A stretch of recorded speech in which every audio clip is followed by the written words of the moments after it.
which is just 2. You notice that the answer is the same. This is 2, 1/20. So this is the main reason why we're explaining this better. We are never going to use these calculations. We're just saying the rate at which your reactants are disappearing is the same as the rate at which your products are being formed. Is that okay, Betha? Yes, it's okay. I've understood. So the main question you should expect, this question here, short. This is the backbone of chemical kinetics. So like here they've given us 2 reactants. These are 2 reactants and 1 product. So they've just put this to confuse you here. The rate of the reaction entirely depends on the reactants alone. So we're going to say the rate is equal to, there's a constant, then we say the concentration of the first guy, which is nitrogen dioxide, then we put an N there. Then the second reactant is fluorine, so this is just fluorine, we put an M there. This is what we are having. So we want to find the value of N and M. They will help us to get the value of the constant, so that once we get the constant K, the rate constant, meaning we have known the whole what? We have known or find out the whole rate law. So ignore the part that has a reactant. This concentration here is useless. This part here, this is a product. It's not going to be part of the method that we are going to use. This method here, this is just a distraction, so we're going to ignore this column here. So on the rate, we're just having the rate is equal to the concentration of the nitrogen dioxide and the fluorine. So according to the video, Joseph, what's the first step that we do here? If you really watch the video, what's the first step that we do? We find the values of N and M using this experiment.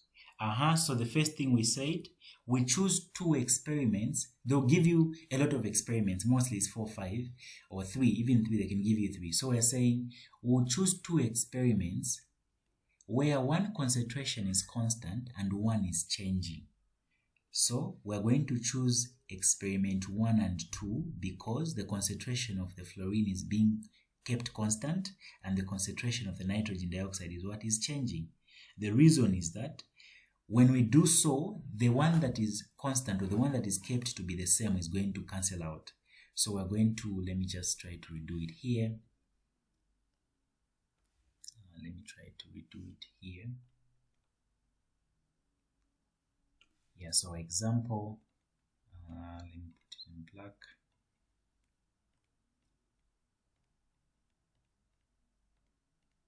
Okay, so example, we're just saying example. I've chosen experiment 1 and experiment 2. That's what I've chosen. So you divide them. It's up to you whether you're going to divide experiment 2 by 1 or 1 by 2. Either way, the answer is going to be the same. So they're telling us to say if the concentration of nitrogen dioxide is 0.001 and the one for fluorine is 0.005, the rate is 2 times 10 to the power negative 4. That's what you have.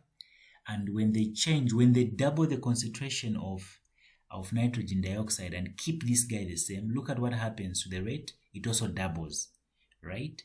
So that's what you're having. So we're going to say experiment 1. We write everything about experiment 1, which is the rate is this guy here. So I'm going to go here, fill in this expression. We're using this. The rate is equal to the rate constant, the nitrogen dioxide N, and the fluorine with an M there.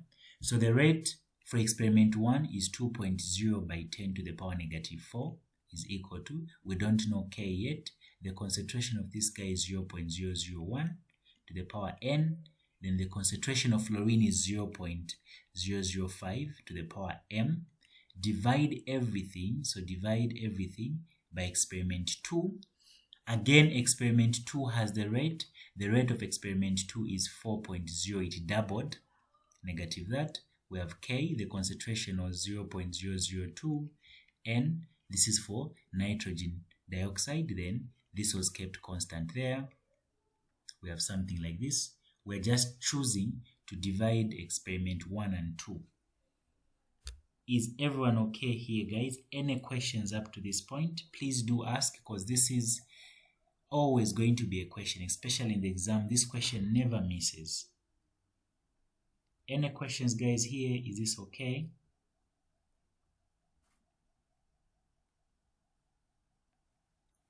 Anyone who is lost? Betha, is this okay?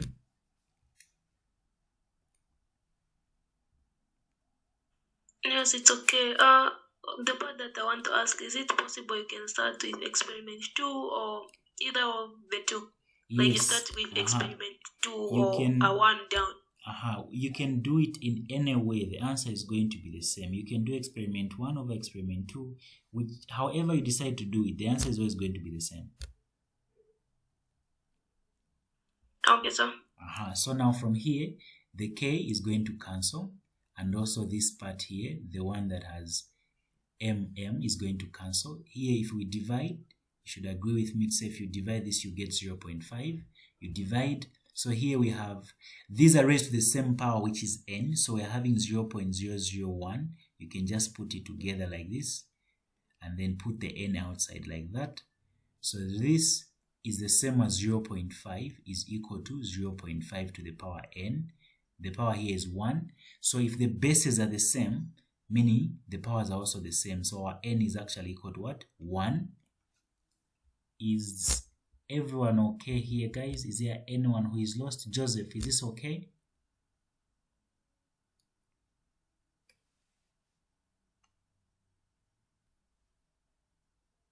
Daniel, Betha, is this okay? Yes, it's okay. So now, once you get your n, meaning we know what n is 1. So we come here, we can erase n on the rate law. We put our 1 there. So we can put our 1 there. We know the order of nitrogen dioxide is 1. So we're just saying, what it means is that when you double the concentration, even the rate doubles. You triple this, even this guy triples. So the factor there is 1. That's what we basically mean. Then we have found N, we're looking for M. So now M is on fluorine. So once you find one of them, it's now going to influence the decision that you're going to make to choose the next pair of experiments. So the next pair of experiment is going to be in such a way that nitrogen, since we know this, the order of this is N, we found N to be 1, we don't know what M is.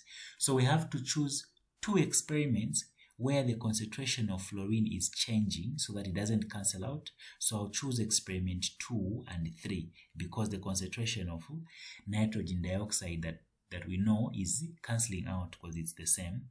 So we're going to have experiment 2 divided by experiment 3. That's what we're basically having. Yeah. So hope that's okay. Or you would have chosen experiment 2 and 4 because this is 2. The same is U constant. Either way, the answer will still be the same, guys. No matter the choices that you, the pair that you're going to select, the answer is still going to be the same. Yeah, so if we have experiment 2, so we're dividing. So I'm going to go here and say the rate law. So I'll just put it here as a map. The rate is, we have a K. This is the NO2. We know this already. The order is 1. Then we have the fluorine there. The fluorine is M. So we are saying experiment 2 divided by experiment 3. So now we are having the rate of experiment 2 is simply 4 times 10 to the power negative 4. We are going to raise this to the power. We're going to say the rate of experiment 2. So that's a 4 times 10 to the power negative 4. Is equal to the K. The concentration of the nitrogen dioxide is constant. In all cases, it's 0.002. 0.002. This is to the power 1. And the concentration of the fluorine is 0.005. 0.005 to the power M. And then down, experiment 3, the rate of experiment 3 is simply 1.6. So this is a 1.6 times 10 to the power negative 4.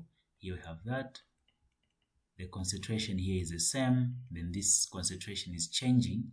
Experiment 3, the fluorine is becoming 0.002. 0.002 and m, so that here now the k is going to cancel out.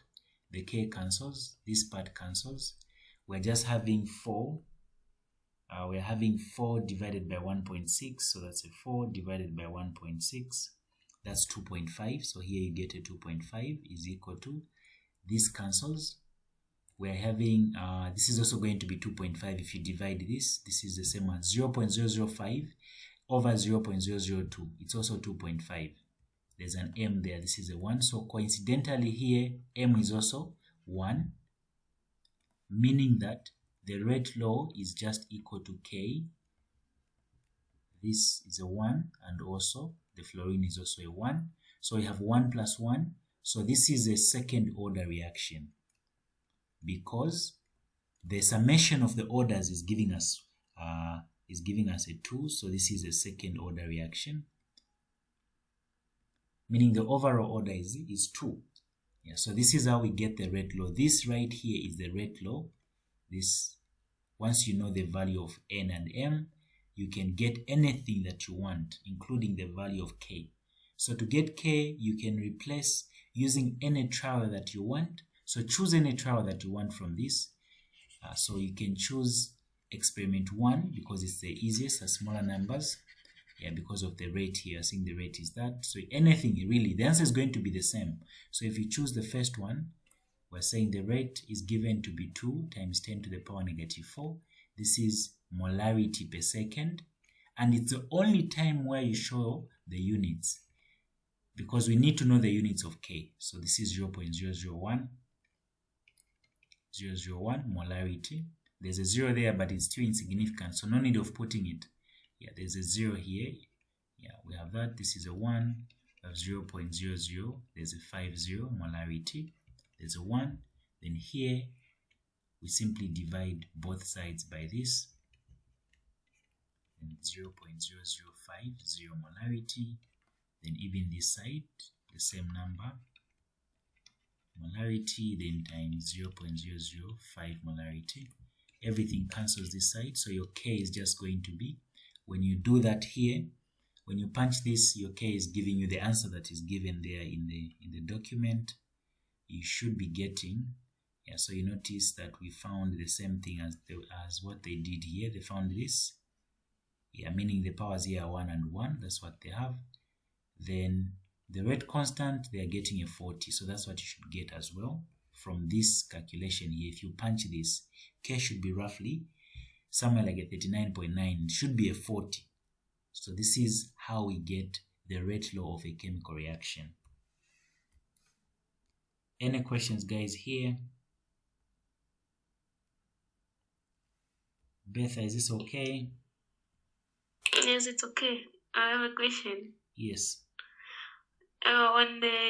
Since we found that it's a second order. Yes, the second since order. Since there's a 1-to-1 there. Then my question is, do those powers get involved in, like, when dividing? For example, if we had 2, also the other side we had maybe 3. Yes. So like if you want to. Yes, they do get involved, because here we're ignoring them because it's 1, everything has a 1. So if there was a 2 here and there was a 3 there, yes, they would have gotten involved. It simply means area per concentration is to multiply V, then times this guy here multiplying itself 3 times. So they won't be ignored. They have influence because they are telling us that they are affecting the rate. So when you make, if there was a 2 here, any changes you make to this will quadruple the rate. Remember, Pepin's a 1. Remember what happened when there was 1, like in the first trial. This, maybe you see it from the box here. If you look at this whole table here, when the concentration of fluorine is kept constant, and then when the concentration of nitrogen dioxide is doubled from 0.01 to 0.02, even the rate, look at the rate, it also doubled. When the guy is 1 here, there was a 1 here. So whatever you do here, even the rate gets affected in a similar way if there's a 1. But if there is a 2 here, so if you double, even this guy doubles, meaning equilibrium,